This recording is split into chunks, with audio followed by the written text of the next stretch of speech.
অনেক সময় দেখা যাচ্ছে বাসাতে যদি বড় মাছ বা মাংস রান্না থাকে তাও ভাত খেতে ইচ্ছা করে না।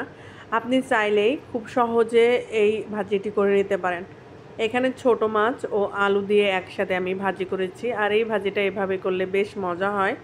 আমি আলুগুলো আগেই কেটে পরিষ্কার করে মশলা মাখিয়ে রেখেছি, আর মাছগুলো এখন সুন্দর করে মশলা মাখিয়ে নিচ্ছি। প্যানটা চুলায় দিয়ে তেল দিয়ে দিয়েছি। প্যানটা ভালো মতো গরম করে তারপরে মাছগুলো দিয়ে দিব। যেহেতু ছোট মাছ, এর জন্য প্যানটা ভালো মতো গরম না হলে মাছ দেয়া যাবে না।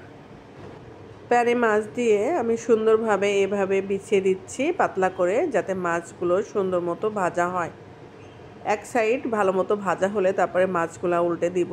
এইগুলো একটু মচমচা করে ভাজতে হবে, যেহেতু ছোট মাছ, এর জন্যে মচমচা করে না ভাজলে গালে কাটা বিঁধতে পারে। মাছগুলো সুন্দর করে উল্টিয়ে আমি এখন ভেজে নিচ্ছি।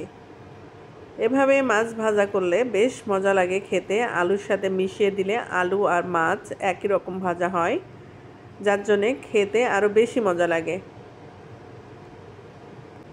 মাছগুলো ভাজা হয়ে গেলে নামিয়ে নিব। আমি যে মশলা মাখিয়ে রেখেছিলাম সেই আলুগুলো এখন কড়াইয়ে দিয়ে দিয়েছি।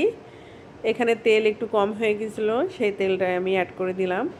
আলুগুলাও মাছের মতো করে একদম মচমচা করে ভেজে নিব, ওলট পালট করে দিয়ে। এই যে আলু আর মাছ এখন আমি একসাথে করে দিয়েছি। এগুলো আরেকটু ভাজা ভাজা করে নামিয়ে নিব। সুন্দর মতো মাছ আর আলু একসাথে ভাজা হয়ে যাচ্ছে দেখুন।